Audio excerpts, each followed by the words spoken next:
Ang aklat ni Sefanyas, Kabanata 1. Ang salita ng Panginoon na dumating kay Sefanyas, na anak ni Cushi, na anak ni Hedalias, na anak ni Amarias, na anak ni Ezekias, ng mga kaarawan ni Hosias, na anak ni Amon, na hari sa Huda. Aking lubos na lilipulin ang lahat na bagay sa ibabaw ng lupa, sabi ng Panginoon. Aking lilipulin ang tao at ang hayop. Aking lilipulin ang mga ibon sa himpapawid, at ang mga isda sa dagat, at ang mga katitisuran na kasama ng mga masama. At aking ihihiwalay ang tao sa ibabaw ng lupa, sabi ng Panginoon. At aking iuunat ang aking kamay sa Huda, at sa lahat na nananahan sa Jerusalem. At aking ihihiwalay ang nalabi kay Baal sa dakong ito, at ang pangalan ng mga kemarim, 10 na mga saserdote, at ang nagsisisamba sa natatanaw sa langit sa mga bubungan ng bahay, at ang nagsisisamba na nanunumpa sa Panginoon, at nanunumpa sa pangalan ni Malkam, at ang nagsisitalikod na mula sa pagsunod sa Panginoon, at yaong mga hindi nagsisihanap sa Panginoon, ni sumangguni man sa Kanya. Pumayapa ka sa harap ng Panginoong Diyos, sapagkat ang kaarawan ng Panginoon ay malapit na, sapagkat inihanda ng Panginoon ang isang hain.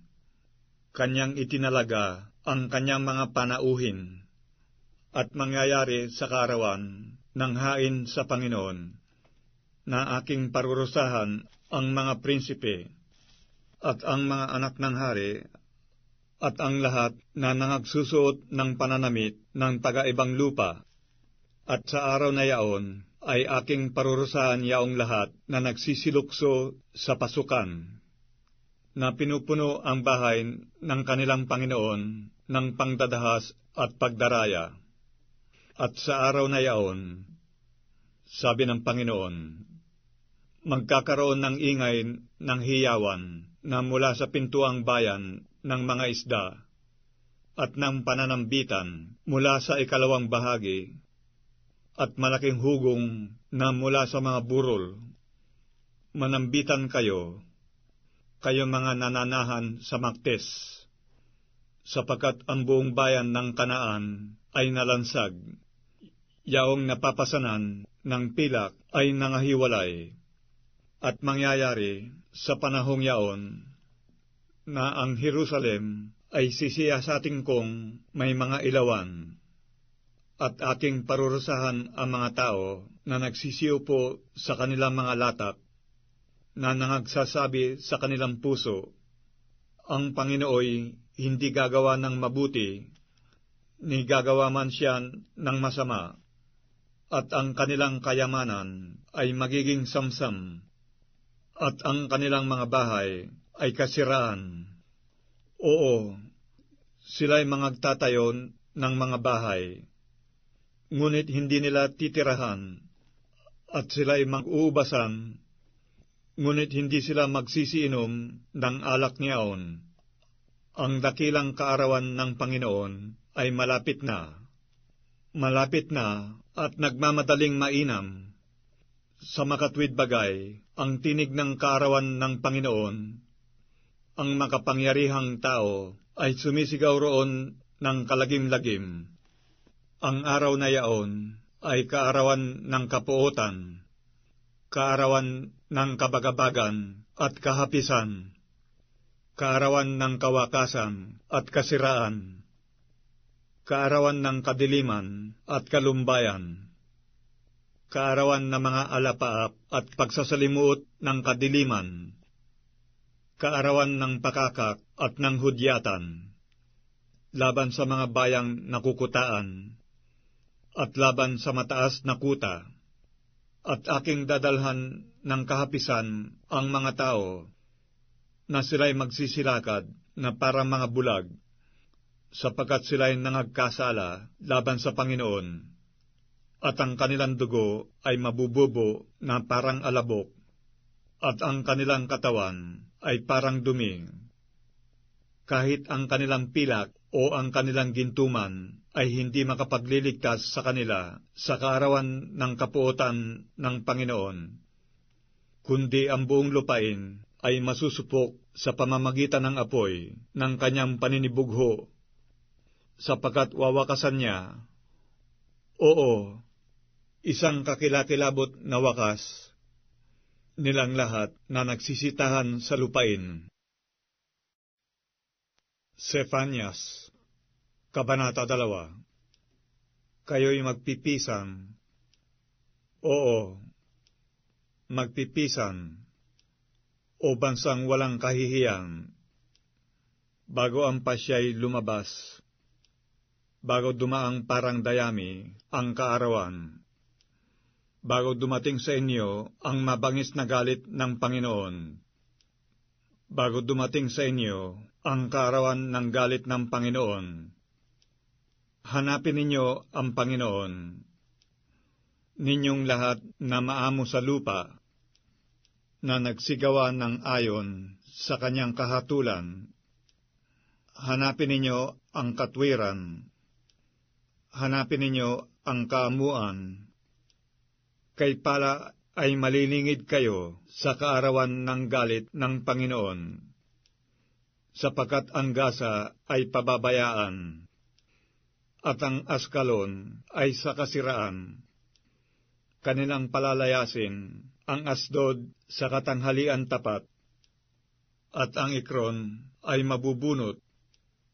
Sa aban na mga nananahan sa baybayin ng dagat, bansa na mga Kereteo, ang salita ng Panginoon ay laban sa iyo, o Kanaan, na lupain na mga Pelisteo.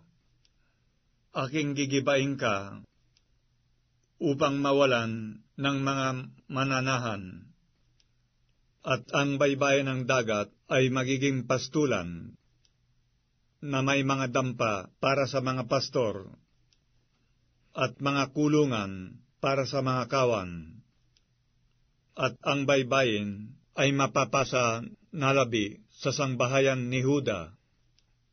Sila'y mga papastol ng kanilang mga kawan doon. Sa mga bahay sa Askalon ay mga hihiga sila sa gabi, sapagkat dadalawin sila ng Panginoon nilang Diyos, at ibabalik sila na mula sa kanilang pagkabihag. Aking narinig ang panunungayaw ng Moab, at ang pag-api ng mga anak ni Amon, na kanilang ipinanungayaw sa aking bayan. At nagmalaki sila ng kanilang sarili laban sa kanilang hangganan. Buhay nga ako, sabi ng Panginoon ng mga hukbo, ng Diyos ng Israel. Walang pagsalang, ang Moab ay magiging parang Sodoma, at ang mga anak ni Amon ay parang Gamora, pag-aarin na mga dawag at lubak na asin, at isang pagkasira sa tanang panahon. Sila'y sasamsamin ng nalabi sa aking bayan, at sila'y mamanahin ng nalabi sa aking bansa.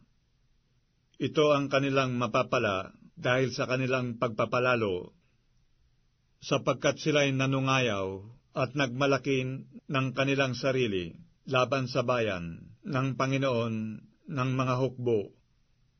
Ang Panginooy magiging kakilakilabot sa kanila, sapagkat kanyang gagamutin ang lahat ng Diyos sa lupa, at sasambahin siya ng mga tao, ng bawat isa mula sa kani-kanyang dako, ng lahat ng pulo ng mga bansa. Kayong mga taga-Ethiopia naman, kayo'y papatayin sa pamamagitan ng aking tabak, at kanyang iuunat ang kanyang kamay laban sa hilagaan, at gigibain ang Assyria, at ang Ninibe ay sisirain, at tutuyuin gaya ng ilang, at mga bakahay hihiga sa gitna ni Aon, lahat ng hayop ng mga bansa, ang pelikano at gayon din ang eriso ay tatahan sa mga kapitel niyaon. Kanilang tinig ay huhuni sa mga dungawan. Kasira ay sasapit sa mga pasukan, sapagkat kanyang sinira ang mga yaring kahoy sa sedro. Ito ang masayang bayan na tumahang walang bahala, na nagsasabi sa sarili, "Ako nga, at walang iba liban sa akin." Ano't siya'y naging sira, naging dakong higaan para sa mga hayop. Lahat na daraan sa kanya ay magsisisutsot, at ikukumpas ang kanyang kamay. Sepanyas, Kabanata 3.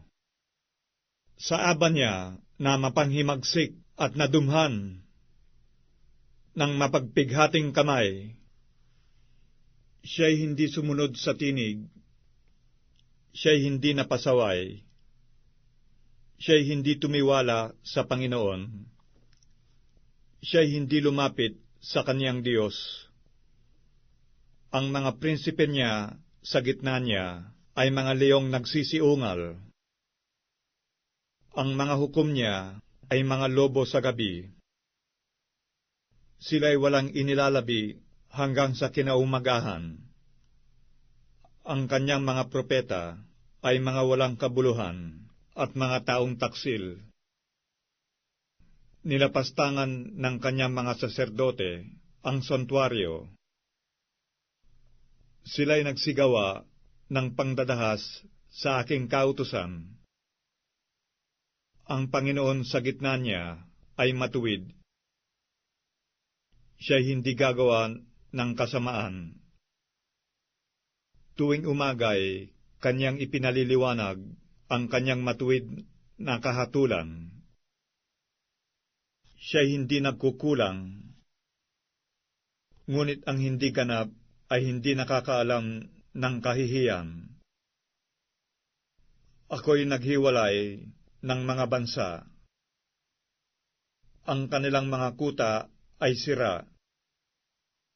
Aking iniwasak ang kanilang mga lansangan, na anupat walang makaraan. Ang kanilang mga bayan ay giba, na anupat walang tao, na anupat walang tumatahan. Aking sinabi, "Matakot ka lamang sa akin." Tumanggap ng pagsaway. Sa gayoy, ang kanyang tahanan ay hindi mahihiwalay. Ayon sa lahat na aking itinakda sa kanya. Ngunit sila'y bumangong maaga, at kanilang sinira ang lahat nilang gawa.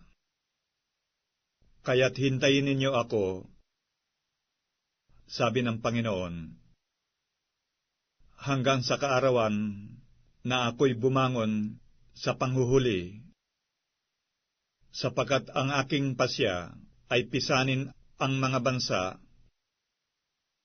upang aking mapisan ang mga kaharian, upang maibuhos ko sa kanila ang aking kagalitan. Sa makatwid bagay, ang aking buong mabangis na galit, sapagkat ang buong lupa ay sasakmalin ng silakbo ng aking paninibugho, sapagkat aking ngang sasaulian ang mga bayan ng dalisay na wika, upang silang lahat ay makatawag sa pangalan ng Panginoon, na paglingkuran siya na may pagkakaisa. Mula sa dako roon ng mga ilog ng Ethiopia, ang mga nagsisipamanhik sa akin, sa makatwid bagay ang anak na babae ng aking pinapangalat ay magdadala ng handog sa akin. Sa araw na yaoy, hindi ka mapapahiya nang dahil sa lahat ng iyong ginawa, na iyong isinalangsang laban sa akin. Sapagkat kung magkagayon, aking aalisin sa gitna mo ang iyong nangagpapalalong nagsasaya, at hindi ka na magpapalalo pa sa aking banal na bundok.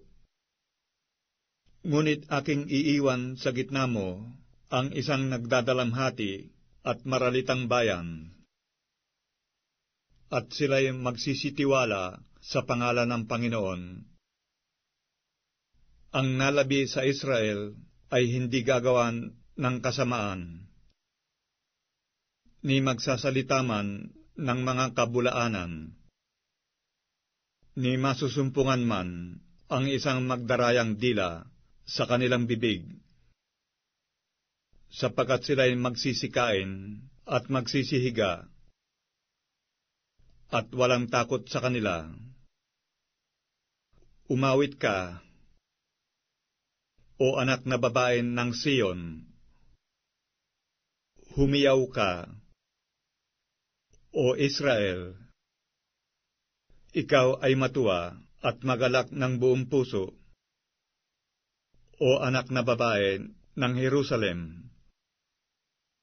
Inalis ng Panginoon ang mga kahatulan sa iyo. Kanyang iniwaksi ang iyong kaaway. Ang hari sa Israel, sa makitwid bagay ang Panginoon, ay nasa gitna mo.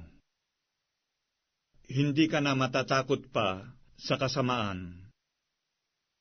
Sa araw na yaon ay sasabihin sa Jerusalem, huwag kang matakot, o Siyon, huwag manghina ang iyong mga kamay. Ang Panginoon mong Diyos ay nasa gitna mo, na makapangyarihan, na magliligtas. Siya'y magagalak dahil sa iyo na may kagalakan. Siya'y magpapahinga sa kanyang pag-ibig. Siya'y magagalak sa iyo na may pag-awit. Aking pipisanin niyaong nangamamanglaw dahil sa takdang kapulungan, na sila'y mga naging iyo, na ang pasan sa kanya ay isang kakutyaan.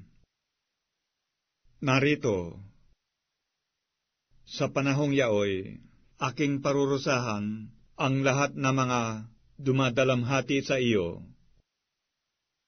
at aking ililigtas ang napipilay, at aking pipisanin ang pinalayas, at aking gagawin silang kapurihan at kabantugan, na ang kahihiyan nila ay napasa buong lupa. Sa panahong yaoy, aking ipapasok kayo, at sa panahong yaoy, aking pipisanin kayo, sapagkat aking gagawin kayong kabantugan at kapurihan sa gitna ng lahat ng mga bayan sa lupa. Pagka aking ibinalik kayo sa harap ng iyong mga mata mula sa iyong pagkabihag, sabi ng Panginoon.